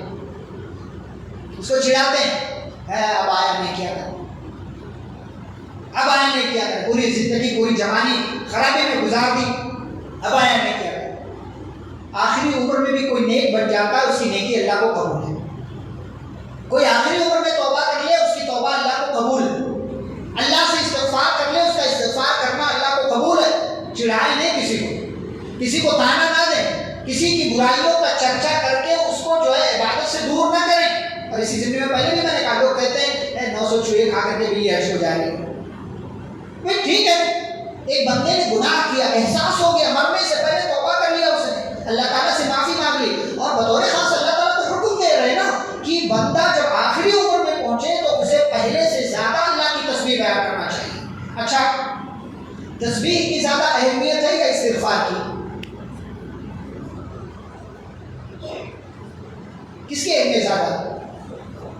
استغفار کی۔ پوری کائنات کی مخلوق کیا کرتی ہے؟ تسبیح کی، استغفار۔ پھر آپ کہتے ہیں استغفار کی زیادہ اہمیت، تو پوری کائنات جو مخلوق ہے تسبیح کیوں بیان کرتی ہے، استغفار کیوں نہیں کرتی؟ فرق ہے تھوڑا سا۔ آپ کے کپڑے میں اگر آپ کا کپڑا صاف ستھرا ہو تو اس کو کس چیز کی ضرورت ہے، صابن کی یا خوشبو کی؟ کس کی؟ صابن کی۔ ارے بھائی کپڑا صاف ہے، خوشبو کی ضرورت ہے، اور اگر کپڑا گندا ہو تو صابن کی ضرورت ہے۔ ایسے ہی اگر آپ گنہگار ہیں تو آپ کو کس کی ضرورت ہے؟ استغفار کی۔ اور اگر آپ گنہگار نہیں ہیں یا نیکیاں ہیں آپ کے پاس تو کس کی ضرورت ہے آپ کو؟ تسبیح۔ پوری کائنات کی مخلوق گنہگار نہیں ہے، اس لیے تسبیح بیان کرتے ہیں، سمجھ رہے جی؟ تو تسبیح دونوں کی اپنی اہمیت ہے، دونوں کریں بہت اچھی بات ہے، دونوں، اس لیے کہ ہم دونوں کبھی نیکیاں کر لیتے ہیں، کبھی گناہ کر لیتے ہیں، تو دونوں کام ہمیں کرنا چاہیے، تسبیح بھی کریں اور استغفار بھی کریں۔ پھر پیارے نبی صلی اللہ علیہ وسلم کے چچا، دشمن چچا ابو لہب کے نام پر سورۃ اللہب، اللہ تعالیٰ نے اس میں نبی صلی اللہ علیہ وسلم کے چچا کے ہلاکت و بربادی کا ذکر کیا۔ کیوں؟ اس لیے کہ اس نے نبی صلی اللہ علیہ وسلم کے لیے بدعا کی تھی، تبا لک یا محمد، اے محمد تو ہلاک و برباد صلی اللہ علیہ وسلم۔ تو اللہ نے کہا جب جو نبی کے لیے ہلاکت کی بات کرے وہ خود ہلاک و برباد ہے، وہ خود ہلاک و برباد ہے۔ اللہ نبی صلی اللہ علیہ وسلم کے چچا 3 طرح کے تھے۔ ایک چچا وہ کہ جو آپ کے صحیح چچا تھے، آپ پر ایمان لائے، جیسے حمزہ اور عباس وغیرہ۔ ایک چچا وہ کہ جو ایمان نہیں لائے لیکن ساتھ دیا، جیسے ابو طالب اور اس کے علاوہ اور دیگر۔ اور ایک چچا وہ کہ جو ایمان بھی نہیں لایا اور دشمنی بھی کرتا رہا، بلکہ سخت ترین دشمن رہا، ہر موقع پر جو ہے اس نے کافروں کا ساتھ دیا، بلکہ جب نبی کو قتل کرنے کا پلان بنا تو اس میں ابو لہب شامل تھا، اس میں ابو لہب، اسی کی وجہ سے نبی کی 2 بیٹیوں کو طلاق ہو گئی، جو دونوں بیٹیاں ابو لہب کے 2 بیٹوں کے عقد میں تھی، طلاق ہو گئی، تو بہت بڑا دشمن تھا۔ تو یہ تیسرے ٹائپ کا چچا تھا ابو لہب، اللہ رب العالمین نے کہا یہ ہلاک ہوا۔ اس کی بیوی ام جمیل بھی اس کے ساتھ ہلاک ہوئی، کیونکہ وہی ام جمیل اس کی بیوی نبی کو محمد کے بجائے کیا کہتی تھی؟ مذمم کہتی تھی کہ یہ تو ایسا ہے کہ لعنتی آدمی ہے، بہت برا آدمی، نعوذ باللہ، یہ کہا کرتی تھی۔ تو اللہ نے کہا یہ اور اس کی بیوی دونوں کے دونوں جہنم میں ہیں اور جہنم کا ایندھن بننے والے ہیں۔ پھر سورۃ الاخلاص، جس کا ایک دوسرا نام کیا ہے؟ سورۃ التوحید۔ سورۃ الاخلاص کا دوسرا نام سورۃ التوحید ہے، کیونکہ اس کے اندر اللہ نے اپنی توحید کا تذکرہ کیا۔ مشرکین مکہ عرب والے ایک چیز میں بڑے ماہر تھے، خاندان نسب نامے کا بڑا خیال رکھتے تھے۔ وہ میرا باپ کون، میرے باپ کا باپ کون، پھر کون، پھر کون، پھر کون، پورا بڑی دور تک وہ یاد رکھتے تھے۔ ہمارے یہاں تو ہم دادا سے آگے بڑھتے ہی نہیں، بچے کو دادا پر دادا کے بعد نام ہی نہیں معلوم ہوتا کہ کون تھے۔ کوئی آپ دیکھیں کسی سے بھی پوچھ لیں تمہارے گھر والوں کی تاریخ کیا ہے، کسی کو نہیں پتا کیا تھے، کہاں سے آئے، کون تھے، پہلے کیا تھے، اب کیا ہے، کچھ نہیں پتا، کیونکہ ہم جو بزرگ لوگ بتاتے بھی نہیں اور بچے پوچھتے بھی نہیں۔ پہلے ماحول تھا، یہ موبائل نہیں تھا، سارا کچھ نہیں تھا، مجلس لگتی تھی، بتایا جاتا تھا، کہانیاں سنائی جاتی تھی، علاقے میں کیا ہوا، ہمارے علاقے میں بڑا کون تھا، ذمہ دار کون تھا، پرانی باتیں جو ہے شیئر کی جاتی تھی۔ آج کل تو سب اپنے اپنے میں، گھر کے 5 افراد ہیں، موبائل میں سب اپنا اپنا لیے ہوئے ہیں، میں اپنی اسٹوری لگا رہا ہوں تو اپنی اسٹوری لگا، میں اپنی ریل ڈال رہا ہوں تو اپنی ریل ڈال، تو میں تیرا لائک کرتا ہوں تو میرا لائک کر، میں تیرا شیئر کرتا ہوں تو میرا شیئر کر، یہی چل رہا ہے۔ تو عرب والے نسب کی بڑی حفاظت کرتے تھے۔ اب نبی صلی اللہ علیہ وسلم کا نام دیکھیں، محمد بن عبداللہ بن عبد المطلب بن ہاشم بن عبد مناف بن قصی بن کلاب بن مرہ بن کعب بن لؤی بن غالب بن فہر بن مالک بن نضر بن کنان بن خزیمہ بن مدرکہ بن الیاس بن نضر بن مزار بن معد بن عدنان، یہ 21-22 نام تقریباً نبی صلی اللہ علیہ وسلم کے محفوظ ہیں۔ اس کے بعد جا کر کے اختلاف شروع ہوتا ہے، اس کے بعد جا کر کے اختلاف شروع ہوتا ہے، تو یہ عرب اس کا خیال رکھتے ہیں۔ اچھا، جب نبی صلی اللہ علیہ وسلم نے اللہ کی طرف بلانا شروع کیا تو عرب والوں نے، مکہ والوں نے کہنا شروع کیا، اے نبی، اے محمد صلی اللہ علیہ وسلم، آپ اپنے رب کا نسب نامہ بیان کیجیے۔ تو وہ رب ہی کیا جس کا نسب نامہ ہو، وہ رب ہی کیا جس کا خاندان ہو۔ تو اللہ تعالیٰ نے اس سوال کے جواب میں مکمل سورہ نازل کر دی، قل، آپ کہہ دیجیے کہ میرا اللہ کون ہے، رب کون ہے، هو اللہ احد، وہ اللہ اکیلا ہے، ایک، اللہ الصمد، اللہ بے نیاز، اسے کسی چیز کی ضرورت ہے، لم یلد ولم یولد، نہ ہی وہ کسی کا باپ ہے، نہ ہی اس کی کوئی اولاد، ولم یکن لہ کفوا احد، اور تم کہہ رہے ہو اس کا خاندان بیان کرو، اس کا خاندان بیان کرو، اس کے جیسا تو کوئی ہے ہی نہیں، اور جس کے جیسا کوئی ہو نہیں تو پھر اس کا کوئی ثانی نہیں ہوتا، اس کی کوئی مثال نہیں ہوتی، اور اللہ تعالیٰ بے نیاز ہے، اسے کسی کی ضرورت نہیں ہے۔ سورہ کی فضیلت، ایک مرتبہ آپ پڑھیں، 10-12 کے برابر قرآن پڑھنے کا آپ کو ثواب ملتا ہے۔ 3 بار پڑھ لیں، مکمل قرآن پڑھنے کا آپ کو ثواب مل جائے گا، لیکن قرآن پڑھنے جیسا نہیں ہوگا، قرآن پڑھنے جیسا ثواب ملے گا آپ کو۔ باقی آپ کی ذمہ داری ہے کہ مکمل قرآن آپ اس کی تلاوت کریں۔ آخری 2 صورتیں ہیں قرآن مجید کی، جنہیں کیا کہا جاتا ہے، معوذتین، یعنی وہ 2 صورتیں جن کو پڑھ کر کے اللہ کی پناہ مانگا جائے، اللہ سے پناہ یا اللہ کی پناہ، اللہ کی پناہ یا اللہ سے پناہ، اللہ کی پناہ، اعوذ باللہ من الشیطان الرجیم، میں اللہ کی پناہ چاہتا ہوں، کس سے، مردود شیطان سے۔ تو اگر آپ کہہ دیں گے میں اللہ سے پناہ چاہتا ہوں تو معنی غلط ہو جائے گا، اس لیے الفاظ جب بولے تو سوچ سمجھ کر بولے، میں اللہ کی پناہ چاہتا ہوں مردود شیطان سے، تو جب بھی پناہ کی بات آئے گی اس میں اللہ کی پناہ ہوگی۔ تو یہ 2 صورتیں بڑی فضیلت ہے۔ عائشہ رضی اللہ عنہا فرماتی ہیں کہ نبی صلی اللہ علیہ وسلم پہلے مختلف دعائیں پڑھ کر کے مختلف چیزوں سے اللہ کی پناہ مانگا کرتے تھے، لیکن جب یہ 2 صورتیں نازل ہو گئیں تو آپ نے بقیہ ساری دعاؤں کو چھوڑ دیا، انہی 2 صورتوں کو لازم پکڑ لیا۔ اب یہ دونوں صورتیں آپ دیکھیں تقریباً ہر اچھے موقع پر موجود ہے، یعنی نماز کے بعد کے اذکار کا مسئلہ ہو، صبح شام کے اذکار کا مسئلہ ہو، ایسے ہی رات میں سونے سے پہلے کے اذکار کا مسئلہ ہو، جو کوئی بھی مسئلہ ہو، آپ جہاں اذکار کی بات ہے وہاں یہ 2 صورتیں موجود ہیں، وہاں یہ 2 صورتیں، کیوں؟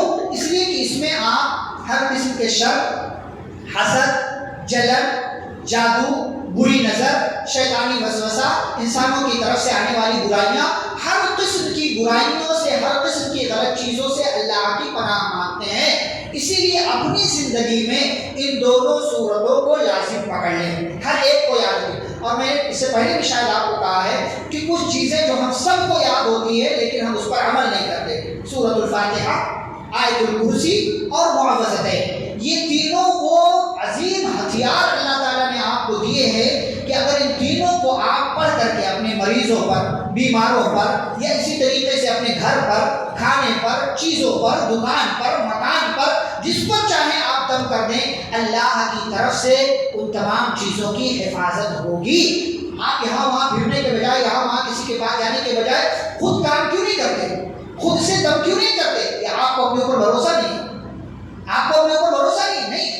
اپنا ایمان مضبوط کریں، اللہ پر یقین پورا رکھیں، اور یہ تمام جو دعائیں، جو ہتھیار، جو وظیفے بتائے گئے، ان کو پڑھ کر کے دم کر دیں۔ یہ دونوں صورتیں بڑی عظیم ہیں، اور مفسرین نے لکھا نبی صلی اللہ علیہ وسلم پر جادو ہوا تو یہ دونوں صورتیں نازل ہوئیں، اور نبی پر جو جادو کیا گیا تھا اس کو ایک کنگھی میں 11 جو ہے گٹھیاں لگا کر کے ڈالا گیا تھا، اسی لیے ان دونوں صورتوں میں 11 آیتیں ہیں۔ ایک ایک آیت پڑھتے گئے، ایک ایک گٹھی کھلتی گئی، ایک ایک گرہ کھلتی گئی، 11 گرہیں کھل گئی۔ 11 آیتوں کو پڑھنے کے بعد آپ کی حفاظت جادو سے ہوگی، بری نظر سے ہوگی، وسوسے سے ہوگی، ہر قسم کے شر سے ہوگی، اور رات کے اندھیروں سے ہوگی، اور جو بھی جس سے بھی آپ ڈرتے ہیں ان تمام چیزوں سے یہ دونوں صورتیں پڑھنے کی وجہ سے آپ اللہ کی پناہ میں چلے جاتے ہیں، اور اللہ آپ کی حفاظت کرتا ہے۔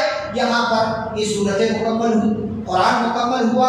الحمدللہ الذی بنعمتہ تتم الصالحات، تمام تعریف اس رب کا شکریہ کہ جس کی نعمت، جس کے فضل، جس کے کرم اور جس کے احسان سے یہ نیکیاں مکمل ہوتی ہیں، اور آج الحمدللہ ہم نے ایک نیکی مکمل کی۔ اس موقع پر ہم اللہ رب العالمین کا شکر ادا کرتے ہیں، ساتھ ہی ساتھ دعا کرتے ہیں۔ یہ ختم کی دعا نہیں ہے بلکہ ایسی میں دعا کر رہا ہوں، اللہ تعالیٰ سے دعا کرتے ہیں کہ اللہ تعالیٰ ہم سبھی کو قرآن سے محبت کرنے، قرآن کے حقوق ادا کرنے، قرآن کو پڑھنے، اس کی تلاوت کرنے، اس کا معنی مفہوم سمجھنے، اور اس کی باتوں کو دوسروں تک اللہ تعالیٰ پہنچائے، ہم سب کو پہنچانے کی توفیق عطا فرمائے۔ اللہ ہم سبھی کو قرآن مجید کے مطابق، اس کی تعلیمات کے مطابق زندگی گزارنے کی توفیق دے، اور ہم قرآن کو ویسے ہی سمجھیں جیسے کہ صحابہ نے سمجھا تھا، ویسے ہی عمل کریں جیسا کہ ان لوگوں نے، صحابہ کرام نے عمل کیا، سلف صالحین نے عمل کیا۔ اللہ ہم سب کو قرآن سے محبت کرنے والا بنائے۔ اس موقع پر میں آپ سب کا بھی شکریہ ادا کرتا ہوں، آپ سب بیٹھے رہے اور آپ سب نے سنا، جیسے بھی جتنے دن بھی آ کر کے آپ نے سماعت کیا، اور اب امید یہ ہے کہ آپ مسلسل پورے سال کسی نہ کسی طریقے سے قرآن سے آپ جڑے رہیں گے، قرآن کی باتوں کو آپ محفوظ رکھیں گے، قرآن کی باتوں پر عمل کریں گے، اور یہ ساری باتیں ایک جگہ محفوظ ہو چکی ہیں، یہ ویڈیوز بن رہی ہے، آپ بعد میں بھی سننا چاہیں سن سکتے ہیں۔ یہاں پر، یہاں کے نام سے، شہری جمعیت کے نام سے چینل بنا دیا گیا، یوٹیوب پر، وہاں بھی سرچ کر سکتے ہیں۔ میں نے اپنی آئی ڈی پر ڈال دیا، وہاں بھی دیکھ سکتے ہیں، میرے نام سے حافظ خلیل سنابلی آپ سرچ کریں گے یوٹیوب پر، انگلش میں لکھ کر کے، وہاں پر آپ کو مل جائے گا، ساری ویڈیوز مل جائے گی، وہاں پر دیکھ سکتے ہیں اور ان چیزوں سے فائدہ اٹھا سکتے ہیں۔ رمضان میں یہ چیزیں ہوئی، رمضان کے بعد بھی آپ یہ ساری چیزیں محفوظ ہیں، سنیں، سماعت کریں۔ آپ سب کا شکریہ۔ اللہ رب العالمین آپ سب کے مال میں، صحت میں اور دیگر تمام چیزوں میں اللہ برکت عطا فرمائے، آپ سب کو عافیت سے نوازے، صحت والی زندگی دے، اور اللہ ہر قسم کے شر، مکر، چال، بری چیزوں سے اللہ آپ سب کو محفوظ رکھے۔ اس پورے ایک مہینے ہو سکتا ہے میں نے کوئی ایسا جملہ، کوئی ایسا لفظ کہہ دیا ہو کہ جس سے آپ سبھی کا دل دکھا ہو، یا آپ سب کو برا لگا ہو، یا خواتین میں سے کسی کو برا لگا ہو، میں اپنی طرف سے معذرت کرتا ہوں، آپ سے معافی کا طالب ہوں کہ آپ میرے وہ الفاظ، میرے وہ جملے بس ایک سرسری سمجھ کر کے اسے معاف کر دیں، اور اگر اس کے علاوہ کوئی غلطی ہوئی ہو، امید کہ آپ سب مجھے معاف کریں گے۔ کیا پتہ زندگی کا کیا بھروسہ، آپ ہیں آج، میں آج ہوں، ہو سکتا ہے کل نہ رہوں، زندگی ختم ہو جائے، اسی لیے معافی تلافی کرتے رہنا چاہیے۔ معافی تلافی، معافی مانگ لینے سے کوئی چھوٹا نہیں ہوتا، معاف کر دینے سے کوئی چھوٹا نہیں ہوتا، معافی تلافی کرتے رہنا چاہیے۔ آپ سب سے بھی، خواتین کے شعبے سے بھی میں معافی کا طالب ہوں، امید کی کوئی غلطی ہوئی ہوگی تو آپ مجھے معاف کریں گے، اور ساتھ ہی ساتھ انشاءاللہ کل کا ہو سکتا ہے 1 دن یا 2 دن جو بھی رہے گا، کل کی مجلس میں انشاءاللہ تراویح کی نماز میں سورہ یوسف انشاءاللہ اس کی تلاوت ہوگی، اور ساتھ ہی ساتھ اس کے حوالے سے انشاءاللہ مختلف باتیں تو کل بھی یہ سلسلہ انشاءاللہ رہے گا. گرچہ 30 پارے مکمل ہو گئے ہیں لیکن سورہ یوسف جو قرآن کی سب سے بہترین سورہ ہے، سب سے اچھا قصہ ہے، انشاءاللہ تراویح کی نماز میں اس کی تلاوت ہوگی اور بعد میں اس کے حوالے سے مختصر تفسیر اور مختصر نکات اور پوائنٹس انشاءاللہ شیئر کیے جائیں گے. تو کل بھی آپ اسی طریقے سے مجلس میں شریک ہوں. اللہ رب العالمین ہم سب کی حفاظت فرمائے اور ہم سب کو خیر کے کاموں پر جمع ہونے کی اللہ توفیق دے. اللہ جب تک دنیا میں باقی رکھے، اسلام اور ایمان پر باقی رکھے. خاتمہ اور خاتمہ بالخیر ہو. وصلی اللہ تعالی علی نبینا محمد وعلی آلہ وصحبہ اجمعین برحمتک یا ارحم الراحمین. سبحانک اللہم وبحمدک، اشہد ان لا الہ الا انت، استغفرک واتوب الیک. السلام علیکم ورحمۃ اللہ